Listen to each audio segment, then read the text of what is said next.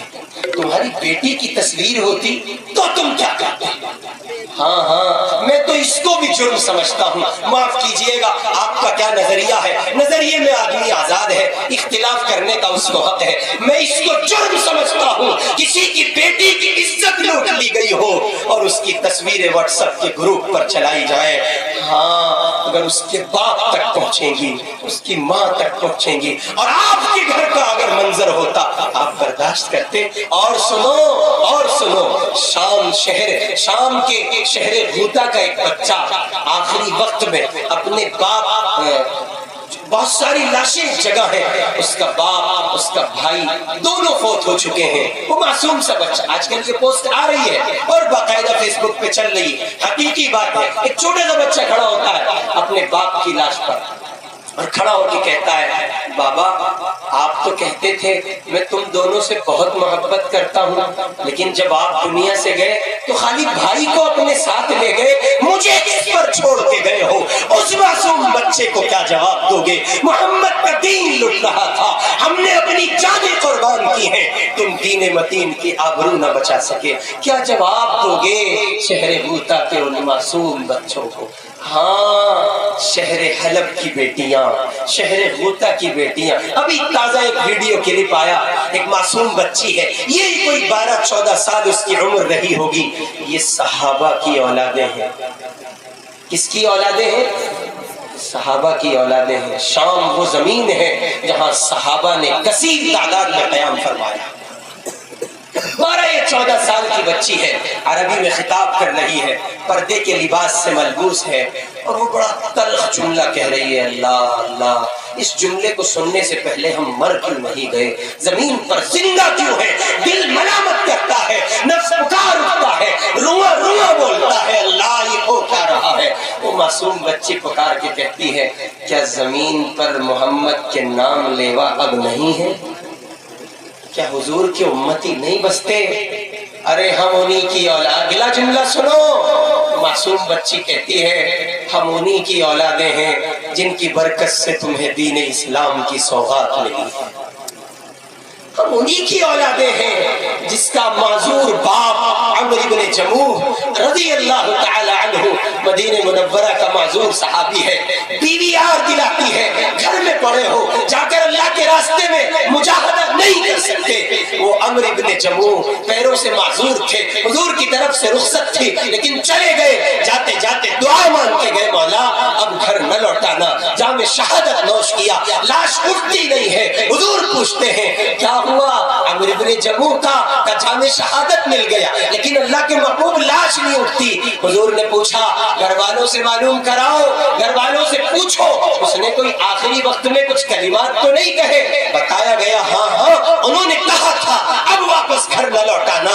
اللہ اللہ کے محبوب نے کہا دعا قبول ہوئی یہی دفن کر دیا جائے. ذرا غور تو فرمائیے آپ عمرو بن جموح کو کیا جواب دیں گے؟ وہ کہیں گے میں تو معذور صحابی تھا, میرے تو پاؤں کی طرف سے اجازت بھی تھی کہ میں اللہ کے راستے میں مجاہدہ نہ کرتا. تم پر کیا مصیبت تھی؟ تم چہروں پہ سنت نہ سجا سکے. تم پر کیا مصیبت تھی؟ پاؤں پر ٹخنوں سے اوپر پاجامہ یا پینٹ نہ پہن سکے. تم پر کیا مصیبت تھی؟ اپنی معاشرت کو زندہ نہ کر سکے. تم پر کیا مصیبت تھی؟ معاملات اچھے نہ کر سکے. تم پر کیا مصیبت تھی؟ بہنوں کو ستایا, ماؤں کو ستایا, باپ کو ستایا, علماء کو ستایا, اکابر کو ستایا, غیبتیں کرتے رہے, چغلیاں کرتے رہے, محمد کے دین کا جنازہ نکالتے رہے. ہم تو معذور ہو کر دین بچا لے گئے, تم سے اپنی ذات نہ بچائی جا سکی. ہاں میرے بھائی, شاید ہمارے پاس اس وقت کوئی جواب نہیں. سیدہ عائشہ صدیقہ رضی اللہ تعالیٰ عنہ فرماتی ہیں اللہ کے محبوب علیہ السلام آپ کی زندگی کا سب سے بڑا دکھ درد بھرا دن, فرمایا عائشہ طائف والا دن ہے. کیا ہوا تھا ذرا پوچھ تو لیجئے, اللہ کے محبوب ہوا کیا تھا؟ آؤ صحابی کے دربار کا رخ کرتے ہیں. ایک صحابی روایت نقل کرتے ہیں, وہ کہتے ہیں اللہ کے محبوب علیہ السلام نے جب طائف کا سفر کیا تو آپ پر وہاں کے اوباش لوگوں نے جو تشدد کیا, جو ظلم کیا, جو ستم ڈھائے, وہ اس درجے جا تو میرا رب کا بندہ ہے. اپنی پلیٹ میں اسے شریک کیا اور اپنی پلیٹ میں شریک کرنے کے بعد ایک موٹا سا آلو کا قطلہ تھا, وہ اٹھایا اور آدھا اس کو کہا اس کو کھا. اس نے آدھا کھایا اور آدھا بچا ہوا اس کا جھوٹا آلو کا قطلہ سید عطا اللہ شاہ صاحب بخاری رحمت اللہ علیہ خود کھا گئے. امیر شریعت جن کو کہا گیا, حضور کی اولاد میں سے جو تھے, سلسلہ جن کا سیدہ فاطمہ سے ملتا تھا رضی اللہ تعالی عنہا, ان کے لیے ان کا عمل دیکھیے, انہوں نے آدھا آلو کا قطلہ یہ اٹھا کے کھلایا اور آدھا خود کھا لیا. اور پھر اس نے کچھ دیر کے بعد پانی مانگا تو شاہ صاحب نے گلاس بھر کے پانی دیا اور اس سے کہا آدھا پینا اور بقیہ بچا کے مجھے دے دینا. اس نے آدھا بچا ہوا حضرت کو واپس دے دیا اور حضرت نے اس کا جھوٹا پانی پیا. میں آپ سے ایک سوال پوچھتا ہوں, برکت تو شاہ صاحب کے جھوٹے میں تھی نا, برکت اور خیر تو شاہ صاحب کے جھوٹے میں چھپی تھی, پھر شاہ صاحب نے اس کا جھوٹا کیوں پیا؟ شاہ صاحب نے اس کا جھوٹا کیا کھایا؟ بتانا تھا انسانیت اس کا نام ہے, انسان بن کے جیو, اللہ کے بندوں کی فکر کرو. چنانچہ شاہ صاحب علیہ الرحمہ کہ اس عمل سے وہ اتنا متاثر ہوا کہ وہ گھر گیا اور تقریباً 1 یا 2 گھنٹے کے بعد یا شام کی نشست کے بعد وہ واپس لوٹ کے آیا اور اس نے آ کے کہا, وہ اکیلا نہیں آیا, اپنے ساتھ اپنی بیوی کو لایا, اپنے ایک بیٹے کو لایا اور اس نے کہا شاہ جی اگر اسلام یہ ہے جو آپ نے پیش کیا ہے, میں بھی کہتا ہوں اشہد ان لا الہ الا اللہ و اشہد ان محمد رسول اللہ.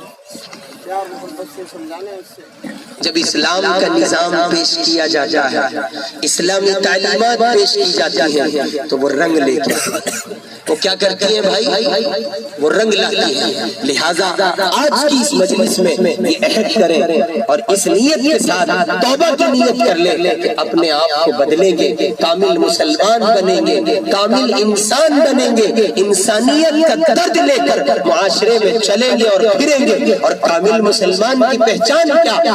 المسلم من سلم المسلمون من لسانه ويده. کامل مسلمان وہ ہے جس کی زبان اور جس کے ہاتھ سے دوسرے مسلمان اور بقیہ پوری انسانیت محفوظ رہے. اگر ہم نے اور آپ نے اس سبجیکٹ پر, حدیث کی اس ٹکڑے پر, شریعت کی اس تعلیم پر اور حضور پاک کے بتائے اس نسخے پر عمل کر لیا, پھر معاشرے میں بے چینیاں, اضطراب, الجھنے, ٹینشنیں, دشمنیاں, عداوتیں نہیں ہوں گی, بلکہ وہ سارا کا سارا نظام مفقود ہو جائے گا, وہ سب کا سب ختم ہو جائے گا.